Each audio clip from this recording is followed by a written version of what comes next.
Como é bom viver essa unidade do amor de Cristo nas nossas vidas, né? É precioso demais. E isso é o que a gente chama de bagunça santa, né? Quando você pode sair do seu lugar e cumprimentar seu irmão e celebrar esse tempo de comunhão. Isso também faz parte do culto ao Senhor. Isso também faz parte do nosso reconhecimento da presença dEle em nós de maneira muito especial. Nós estamos aí entrando no mês de fevereiro, numa nova série de mensagens chamada Marcas de um Cristianismo Autêntico. Ao longo da semana, eu já fiz uma pergunta aí no culto de quarta-feira, e aqui cabe mais um adendo, um parênteses, que eu não falei no começo, mas fui falar do culto de quarta-feira, lembrei. Nesta quarta, nós também não teremos o culto presencial por motivos óbvios, aí você vai ver aí, né? Vai ter que mexer mais coisa aqui para dentro ainda. Então, nós não teremos nosso culto presencial, somente online também, nesta quarta-feira. E nós vamos aí, agora, avaliando semana a semana, para ver como dá para a gente voltar os nossos cultos presenciais na quarta-feira, ok? Bom, dado esse parênteses, né? Eu fiz uma pergunta importante. O que autentica o seu cristianismo? O que valida o fato de você ser um cristão? Existe algo em você, existe alguma evidência, existe alguma marca que as pessoas, ao se relacionarem com você, possam olhar para você e dizer assim, ali vai um cristão, ali vai alguém que é diferente dos outros, ali tem uma pessoa em que se pode confiar, ali tem uma pessoa que é verdadeira. O que marca, ou o que pode caracterizar, o que pode autenticar a sua vida como um cristão genuíno, autêntico? Eu não estou falando desse cristianismo que você vê por aí, não. Eu estou falando de discípulo de Jesus. Aquele que negou a si mesmo, pega cada dia a sua cruz e segue a Cristo. É desse discípulo que eu estou falando. Eu não estou falando de movimento gospel, não estou falando de movimento religioso, não estou falando de movimento de igreja. Eu estou falando de discípulo verdadeiro de Jesus. Ser um cristão é muito mais do que estar aqui. Ser um cristão é muito mais do que você participar da igreja, entregar seu dízimo, participar cantando, cantar um louvor bonito como nós tivemos hoje. Isso tudo pode ser só fachada. Isso tudo pode ser só da boca para fora. Isso tudo pode estar só movido pela emoção. Mas o coração pode estar longe. O coração pode não estar de fato entregue a Jesus.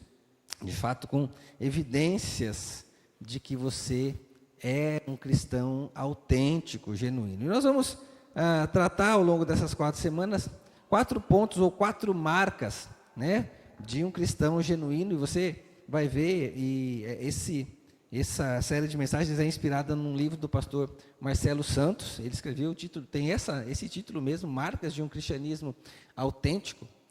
E ele traz algumas coisas muito interessantes que eu quero compartilhar com você à luz da palavra de Deus, à luz de aplicações da palavra de Deus. E a primeira marca que ele traz são resultados. Algo que autentica um cristão genuíno, uma marca que valida um cristão autêntico são os resultados. Mas você pode pensar assim, mas resultado? Está muito comercial esse negócio, né? Está muito número. Esse negócio de resultado não tem a ver com Bíblia, não tem a ver com coisas espirituais. Deus não está preocupado com isso. Será? Será mesmo? Se você olhar para a sua Bíblia,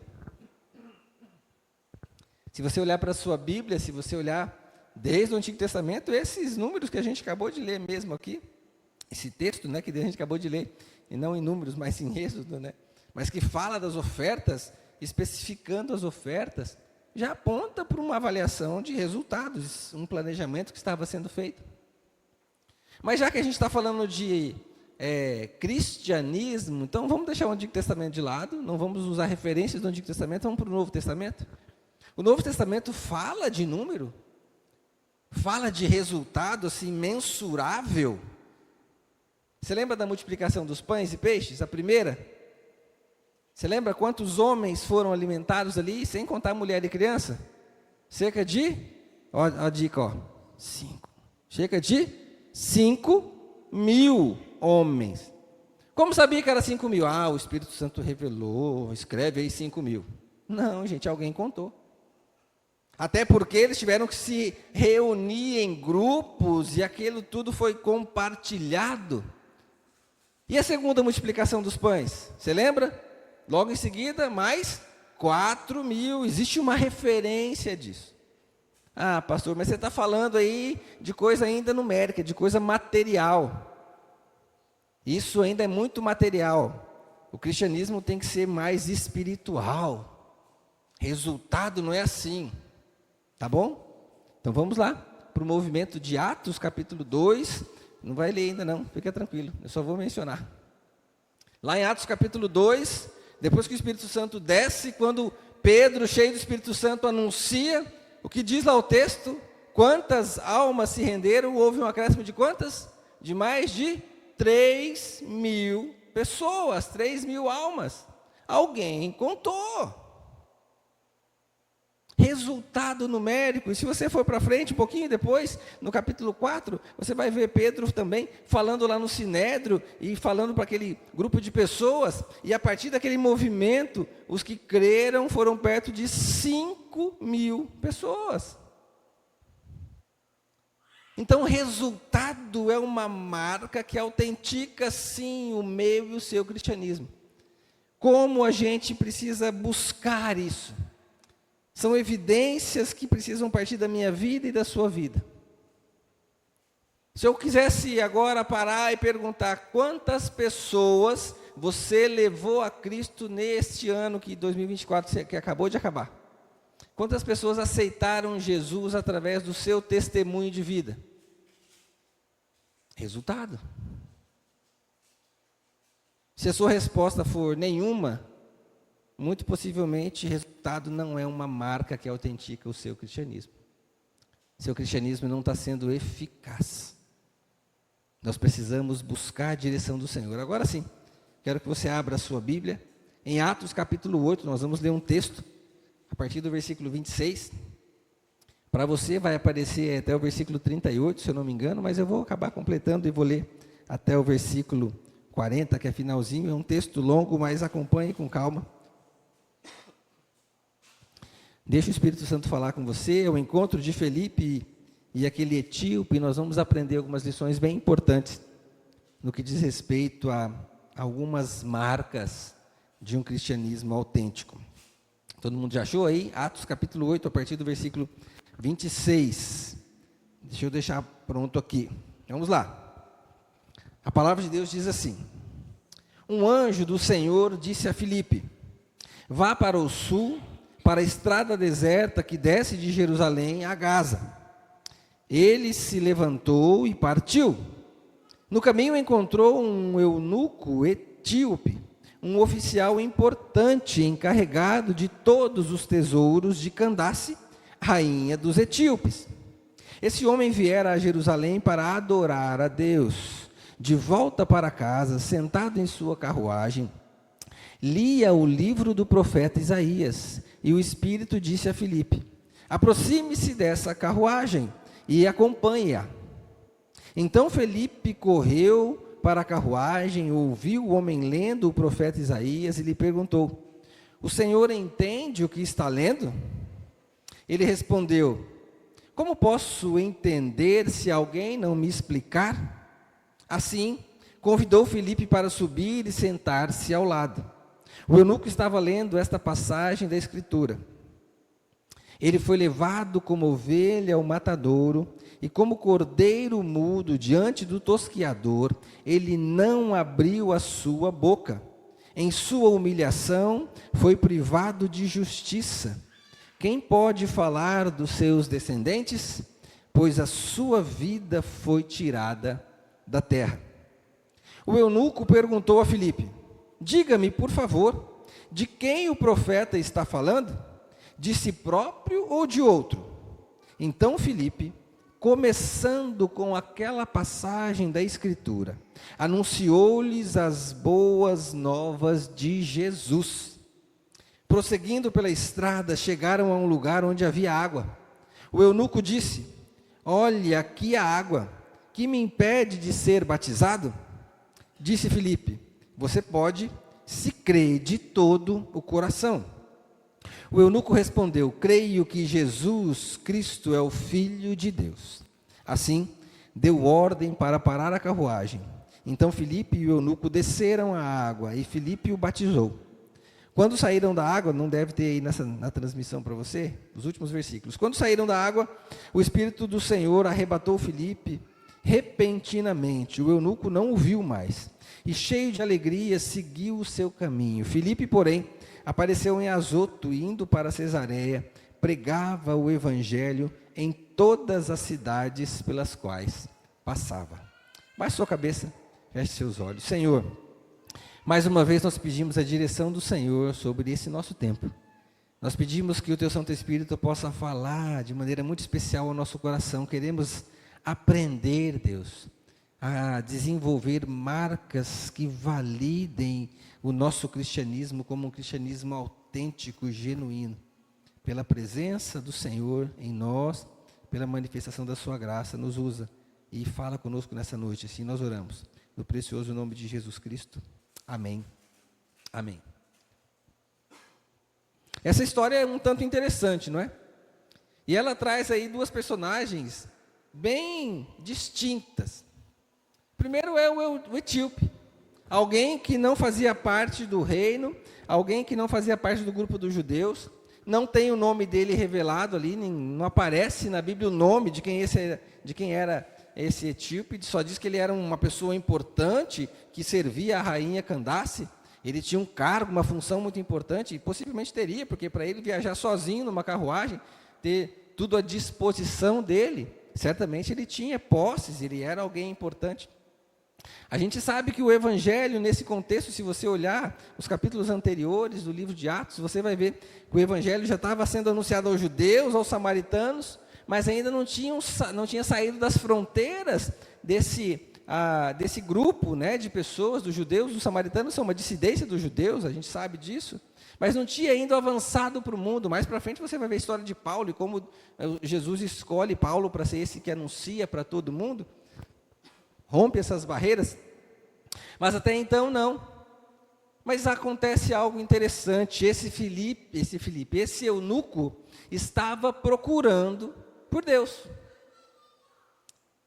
O texto relata que ele tinha ido a Jerusalém para adorar a Deus.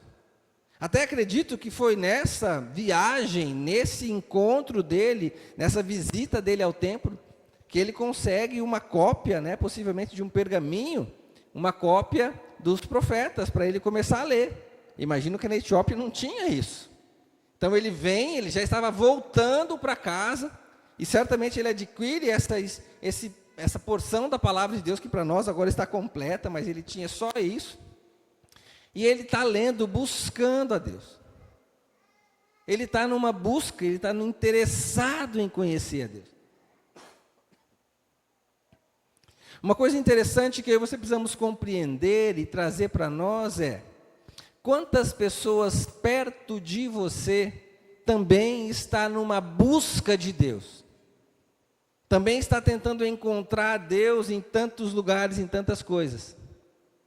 Talvez em um desses milhares de pregadores que a internet tem. Talvez aí ouvindo as músicas gospel que estão cada vez mais assumindo um espaço de destaque no nosso meio cultural. As letras hoje em dia nem estão tão boas mais assim, mas enfim, está lá, se diz gospel. E a pessoa começa a ouvir para tentar encontrar Deus, tentar encontrar respostas para o anseio da sua alma. Talvez buscando nisso que está sendo também muito difundido, que você tem que desenvolver uma espiritualidade, você tem que buscar o transcendente, e talvez você vai encontrar Deus, e as pessoas estão buscando nisso. Buscando nas mais diversas de opções de religiões, no budismo, no islamismo, e sei lá quantos outros ismos tem aí. Pessoas que estão, talvez aí, cumprindo suas promessas, cumprindo ritos religiosos, achando que com oferecer de si ou sacrificar o seu próprio corpo, numa promessa, no cumprir uma penitência, vai encontrar a Deus. O mundo está cheio de pessoas que estão buscando a Deus.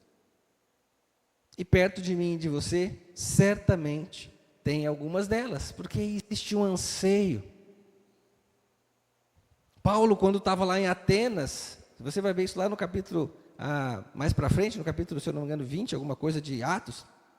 Paulo estava lá em Atenas e estava anunciando o evangelho ali para os atenienses, e ele está lá no meio do povo, no meio dos líderes lá, dos filósofos, daqueles homens cultos, e ele encontra na cidade um altar erguido ao Deus desconhecido, e ele usa exatamente esse termo, essa expressão para começar a falar de Deus, também como o Filipe usou aqui, partindo de uma situação, ou de um texto, ou de um movimento, começa a explanar sobre Jesus.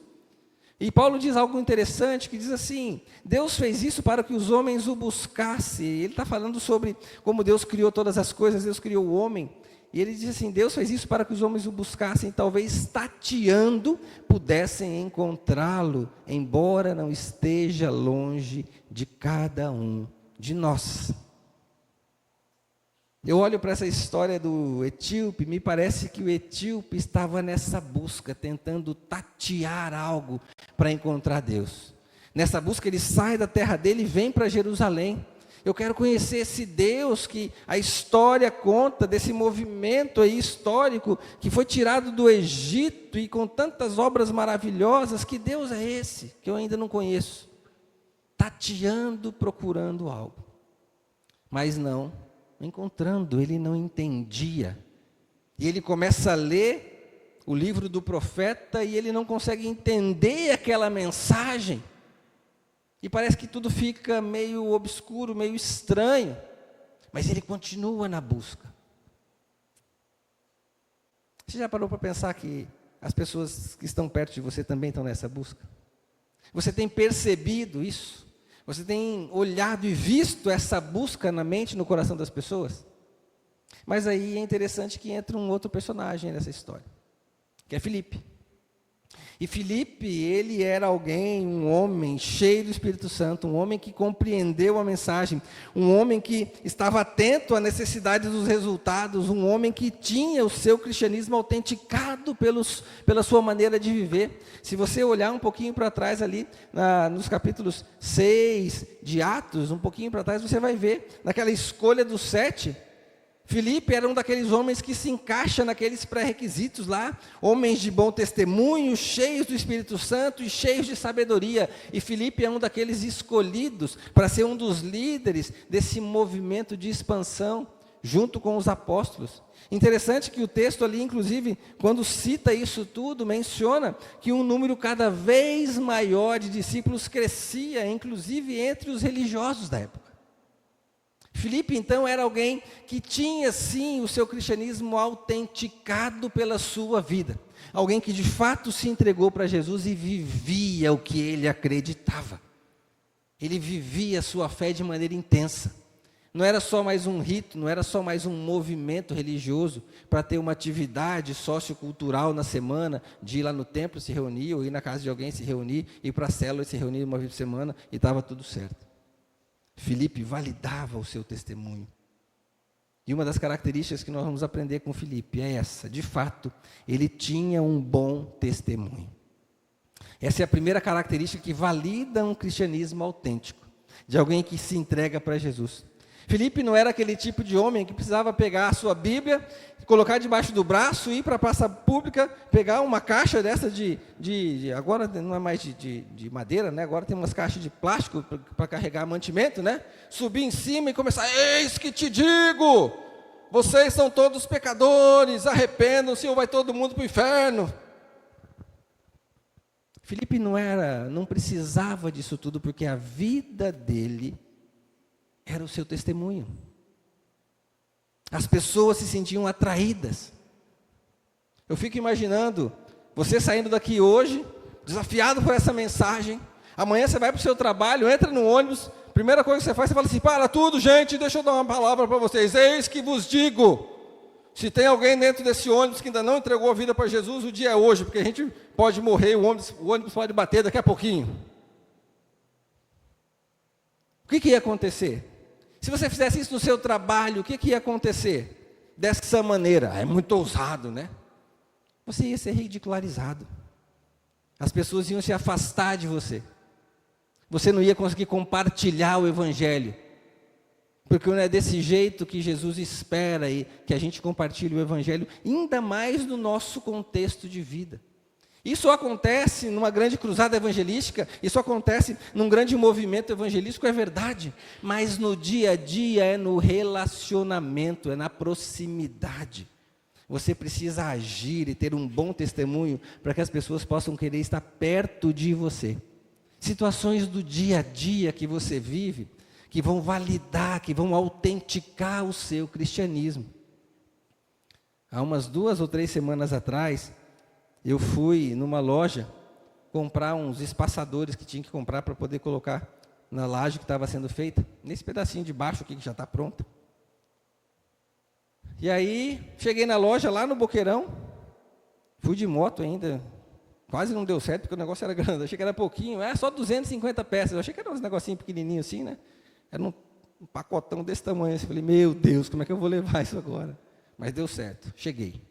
Mas o interessante foi que a pessoa que me atendeu no balcão, olhou, fez o pedido, me falou o valor, olha, vai custar R$270, ok, beleza, eu preciso de uma nota para a igreja, não, tudo bem, a moça ali vai cobrar de você, já vai emitir a nota, fica tranquilo. Beleza, e ele foi para dentro para poder retirar o material, e a moça chegou, ouviu e veio fazer a cobrança. E aí, a hora que ela digitou na maquininha o valor e me entregou a maquininha, ela digitou R$220. A hora que eu fui encostar o cartão, assim, eu puxei e falei, moça, está errado o valor. É 270 que ele falou. Ela olhou assim, é mesmo, me perdoa, obrigado porque você foi honesto. Obrigado porque você foi honesto. Eu podia muito bem falar assim, vou passar, olha como Deus é bom, né? Olha, Deus me deu um desconto aqui, nem falou nada. Tadinha da mulher, ela que ia pagar do bolso dela, possivelmente. Que cristianismo é esse? Que quer levar vantagem? Um bom testemunho é de alguém que vive a sua vida de maneira tal que você é validado pelas suas ações, pelo seu bom testemunho, pelo seu comportamento, pela sua maneira de falar, pela sua maneira de responder às pessoas, pela sua maneira de se relacionar, de perdoar, de pedir perdão. Isso valida um bom testemunho de alguém que quer ser um cristão autêntico, que não precisa subir na caixa e dizer palavras bonitas, com a Bíblia debaixo do braço, acusando todo mundo de ir para o inferno. É verdade que vão para o inferno. Mas quem é que convence o homem do pecado, da justiça e do juízo? É você? O que a palavra de Deus diz? É o Espírito Santo. O que você tem que fazer é dobrar seu joelho, orar e dar bom testemunho, para que o Espírito Santo possa convencer aquele coração. Para que a hora que aquela pessoa olhar para você, ela possa ver em você a figura de Jesus. E a imagem de alguém que valida o seu cristianismo através do seu bom testemunho. Mas tem uma segunda coisa que Filipe traz e ensina, uma segunda marca. Filipe era muito sensível à voz de Deus. Vamos voltar para a história de Filipe e o eunuco? Filipe está lá de boa, né, cumprindo o seu papel, foi chamado, um homem cheio do Espírito Santo, um homem de bom testemunho, né, um homem de fé. E aí ele está lá, e de repente o Espírito Santo fala para ele assim, ó, vai para uma estrada deserta. Se você olhar para o texto, é isso. Será que você iria? O texto diz que Filipe simplesmente foi. Ele saiu, ele obedeceu. Ele estava sensível à voz de Deus, ele tinha um relacionamento com Deus suficiente para saber que aquilo era um plano de Deus para a vida dele, mesmo em uma coisa extremamente estranha. Eu não conheço, eu tentei ficar pensando em uma estradinha bem deserta aqui no nosso ao redor, mas não achei. Quem já foi para Guaraqueçaba? Guaraqueçaba, a estrada é bastante movimentada ou não? Não é. Já pensou? Então vamos pensar Guaraqueçaba, né? É o seguinte, vai, pega teu carro, vai lá, deixa o carro num canto, anda, vai a pé um tanto, sei lá, começa a andar a pé naquela estrada lá deserta. Alguém iria? Será? Mas Filipe foi.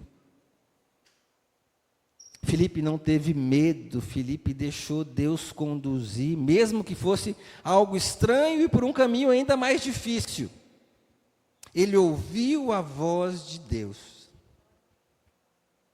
Deus já te mandou fazer alguma coisa estranha só para te colocar perto de alguém, para ouvir uma conversa e de repente poder ser usado por Deus para abençoar aquela pessoa? Sabe aquela conversa lá no seu trabalho que você está ouvindo a pessoa falar de longe, você fala assim, esse negócio aí, está faltando Jesus aí, gente, vou estrategicamente pegar um cafezinho, sentar na mesa do lado ali, deixa eu ouvir um pouquinho, até a hora de dar certo de eu falar alguma coisa. Você faria? Ou aquele vizinho que está contando uma história maluca? Puxa, eu não vou contar não, mas essa semana em casa, a Meire olhou para mim aqui, eu cheguei, sem certeza que passou pela cabeça dela. Essa semana foi uma diarista lá em casa, e ela contou uma história muito maluca na hora do almoço para a gente. E a gente teve uma oportunidade, olha, você tem que acalmar seu coração, Jesus precisa fazer parte da sua vida. Não vou contar o que é para não expor, vai que ela está assistindo, né? A gente precisa estar atento. Semana passada, aqui na obra, um dos rapazes que trabalha aqui pediu para falar rapidinho comigo, porque estava com um problema em casa, com a esposa. E estava cansado. E foi a brecha e a oportunidade que eu disse para ele, olha, é verdade, Deus pode salvar seu casamento sim, mas Ele quer primeiro trabalhar no seu coração, na sua vida. Você não quer entregar a sua vida para Jesus? E ele disse, pastor, eu até já frequentei a igreja. Eu falei, não estou falando de frequentar a igreja, querido. Estou falando de você entregar a sua vida para Jesus, deixar Jesus transformar você primeiro e depois seu casamento. Oportunidades de coisas às vezes estranhas, que nós precisamos estar preparados e sensíveis a ouvir a voz de Deus, para que os resultados possam ser uma marca do nosso bom testemunho, do nosso cristianismo. Marcelo Santos, ali no livro, ele tem uma frase que vai aparecer para você, que diz assim, se quisermos viver um cristianismo autêntico, precisamos aprender a ouvir a voz de Deus, a superar as dificuldades do caminho e a entender o que realmente Deus está nos dizendo. Nós precisamos aprender a ouvir a Deus, superar as dificuldades do caminho e entender o que Deus realmente está dizendo. Você está entendendo? Você está ouvindo? Você está preparado para que nessa sensibilidade do Espírito Santo Ele possa usar a sua vida? De um jeito muito agradável. Mas interessante que vem uma terceira ação que nós aprendemos com o Felipe em construir resultados de uma vida cristã ou de uma vida, de um cristianismo realmente genuíno, realmente autêntico, que é criar e aproveitar as oportunidades. Felipe fez isso. Vamos voltar lá para a cena dele. Eu fico tentando imaginar, Felipe lá, já tinha ouvido a voz de Deus, já tinha obedecido, estava numa cidade deserta, nada acontecendo, né? Ele, sei lá, talvez devia estar cantando, orando, a Bíblia não fala, mas ele estava lá, esperando alguma coisa. E de repente vem a carruagem. E carruagem é guiada por quê? Por cavalo, né, gente? Então, certamente, por mais devagar que esteja, para andar a pé do lado de uma carruagem, não deve ser muito fácil. É? Aí quando a carruagem aparece, o Espírito Santo fala assim, opa, agora que você já está aqui, aproveita e gruda do lado aí e vai caminhando. Fica perto aí. Sabe lá em Guaraqueçaba? Vem alguém a cavalo, entra na estrada e você... Peraí, vou ali. O cara olha assim e fala, o que esse maluco está andando atrás de mim? Fico imaginando, talvez, o eunuco falando assim, cara, eu estou voltando aqui da minha busca de Deus, comprei aqui um exemplar, né, do livro do profeta, eu estou lendo, estou querendo entender, e esse maluco está me seguindo aqui, o que esse caboclo quer? Quer saber? Eu vou continuar lendo. Deixa esse aí, é um doido. Muito possivelmente isso passou pela cabeça do eunuco, gente. Concorda comigo? Que estranho, uma coisa estranha. Mas Felipe foi obediente, ele sabia que alguma coisa ia criar. Deus ia criar algo. E de repente ele começa a ouvir o etíope, então, o eunuco, a ler aquele trecho do Evangelho, e na hora vem a pergunta, você entende o que você está lendo? O que Felipe faz com isso? Chama a atenção daquele eunuco e diz, opa, esse cara... não qualquer pelo que eu estava entendendo, não. Pelo jeito ele sabe de alguma coisa. Deixa eu chamar ele para vir para dentro. Sabe aquelas pessoas que estão perto de você, tentando tatear, procurar Deus, né? Naquilo tudo que a gente falou, nos pregadores da internet, nas buscas das religiões, nas buscas de espiritualidade, da meditação YZ, do Zen, do não sei o quê. E você sabe que a pessoa está nessa busca. Você já parou do lado dessa pessoa e disse assim, olha, você de fato está encontrando o que você está buscando nisso aí? Isso tudo que você está fazendo está preenchendo você? Você está entendendo? Você está conseguindo encontrar Deus nisso tudo, nessa maluquice toda que você está envolvido? Não precisa falar maluquice, tá? Nessa coisa toda que você está envolvido? Você está buscando de fato? Eu estou vendo que você está numa busca, mas você já encontrou alguma coisa ou não? Foi isso que Filipe fez. Ele criou uma oportunidade e aproveitou essa oportunidade. E aí o que Filipe faz? Ele sobe naquela carruagem e a partir daquele texto, a partir daquele ponto da história, ele começa a apresentar quem? A história da Bíblia? Só?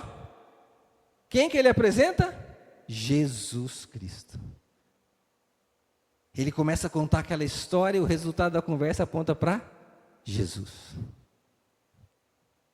Mostra Jesus. Porque é isso que valida o meu e o seu cristianismo. Você já tem me ouvido falar isso? Qualquer história, qualquer religião, qualquer conversa de Deus sem Jesus não é real. Precisa ter Jesus na história. Ele é o centro disso tudo. E Filipe mostra para ele. E aí o resultado acontece. De um movimento totalmente fora do padrão. De alguém que sai de onde estava, no seu conforto, vai para uma estrada deserta, começa a correr atrás de uma carruagem que nem um doido. Mas ali estava uma oportunidade de produzir um resultado eterno. Uma alma foi salva. E no restante da história você vê, então, milagrosamente, Filipe é arrebatado. Eu queria ter uma experiência dessa, gente. De vez em quando eu oro para o Senhor e falo assim, Senhor, no meio do culto o Senhor me arrebata lá e leva para outro canto, só para ver o que vai acontecer naquele povo lá. Deve ser algo maravilhoso, não é verdade? Você está aqui e de repente ele sumiu, apareceu lá em Azoto. Eu sei lá onde é que estava Azoto ali, né? Não pesquisei para ver a distância, não. Não fazia parte da minha ideia da mensagem. Mas era outro lugar, que fosse 300 metros de distância, mas era mais, pelo jeito. Mas o eunuco volta para casa o quê? Exultante, feliz. Ele tem a oportunidade de ser batizado, de reconhecer Jesus como Senhor e Salvador, de ter a vida dele transformada, e certamente esse homem, voltando para a Etiópia, voltando para a terra dele, foi um daqueles que começou a compartilhar a sua experiência de fé. Ele dizendo, olha, eu também estava nessa busca de Deus que nem vocês estão aí, e eu fui lá e eu encontrei Jesus, porque Ele é o caminho, Ele é a verdade, Ele é a vida. Eu estava lá, eu estava tentando encontrar Deus nesse monte de coisa que eu estava fazendo, na minha espiritualidade, na minha religiosidade, mas chegou alguém do meu lado e me perguntou se eu estava encontrando mesmo, e me mostrou um caminho que transformou a minha vida, mostrou Jesus para mim, glória a Deus. É isso que eu e você precisamos fazer, validar o nosso cristianismo apontando para Jesus, e procurando sim resultados. Você não pode sair daqui dessa noite sem uma decisão. De a partir de hoje, não sei se você vai saber como, mas não importa. Mas a partir de hoje você vai aproveitar as suas oportunidades para testemunhar de Jesus na vida de quem está perto de você. Para mostrar para as pessoas que estão buscando alguma coisa, que você tem algo para oferecer para eles, que é a melhor resposta que você já teve da sua busca. É verdade que talvez nem todo mundo aceite, é verdade, mas não é seu papel garantir que a pessoa aceite. Nós já mencionamos, é o Espírito Santo que vai fazer isso. O seu papel é produzir oportunidades para gerar resultados para o reino. Nós precisamos buscar essa direção de Deus nas nossas vidas. Tem uma história que o livro traz, eu não vou contar toda a história, mas só para finalizar, tem uma frase de um missionário que foi chamado Jim Elliot. Ele morreu muito novo, jovem ainda. E a frase dele é assim: não é tolo aquele que dá o que não pode reter para ganhar o que não pode perder. Ficou faltando um não ali. Não é tolo o que dá o que não pode reter para ganhar o que não pode perder. Você não pode reter o que Jesus fez na sua vida. Você precisa oferecer isso, compartilhar isso, para que as pessoas possam ganhar algo que você também não vai perder mais, que é a sua vida eterna com Jesus. Amém? Veja essa frase, está errada, tá bom? Lembra que tem um não ali, escondido, que não apareceu. Vou ler de novo. Não é tolo o que dá o que não pode reter. Até aí está certo. Para ganhar o que não pode perder. Você precisa viver esse cristianismo. Eu quero convidar você a abaixar a sua cabeça. Quero convidar você a fechar seus olhos. E quero convidar você a refletir. Quais são as evidências que autenticam o seu cristianismo? Em especial, eu quero pedir para você avaliar a sua vida cristã está produzindo resultados? Resultados de algo que não se pode perder na vida das pessoas? Aquela porção do livro de Isaías, talvez aquele homem possa ter perdido. Quem sabe no meio da estrada ele derrubou e não viu e ficou, mas ele já tinha ganhado algo que ninguém mais podia tirar dele, que era a vida eterna em Jesus. Nós precisamos testemunhar, nós precisamos apresentar Jesus para as pessoas. Viver unidade, viver comunhão, é viver o compromisso de compartilhar Jesus. E se a vida tiver que ser acertada, vai ser acertada. Se a vida tiver que ser transformada, vai ser transformada. Deixe o Espírito Santo mudar você, transformar você. Deixe o Espírito Santo tirar de você aquilo que ainda está tomando o lugar do seu compromisso com Jesus. Deixe o Espírito Santo agir em você. Para de ser um religioso, para de ser só um frequentador de igreja, para de ficar tateando Deus como todas as outras pessoas. Se permita ser transformado pelo Espírito Santo do Senhor e pela vida de Jesus Cristo em você. É isso que vai produzir resultado. Sabe, você nem vai precisar ficar contabilizando os resultados, porque eles vão fluir naturalmente. O próprio Senhor vai acrescentar diariamente, porque é isso que a palavra de Deus diz. Mas eu e você precisamos estar atentos, disponíveis para isso. Você está preparado para viver um cristianismo autêntico? Você está preparado para produzir resultado? Deixa o Espírito Santo falar na sua mente, no seu coração. Nós vamos cantar. Nós vamos cantar uma música que fala dessa transformação que Ele faz nas nossas vidas. E eu quero lançar um desafio nessa noite. Se você quer de fato viver esse cristianismo autêntico, buscar, você vai ficar de pé para cantar. Senão você pode ficar sentado, não tem problema. Está todo mundo de olho fechado. Eu quero que todo mundo cante de olho fechado. Se você não souber a letra, você só balbucia aí, o pessoal vai cantar aqui, não tem problema. Porque eu quero que seja uma experiência sua com Deus. Não quero que você olhe para o lado para saber quem levantou, quem não levantou. É você com Deus. Você quer viver um cristianismo autêntico, que produz resultados de algo que não se pode perder, que é a vida eterna em Cristo Jesus? Se você quer isso, fique de pé e cante com a gente. Vamos cantar.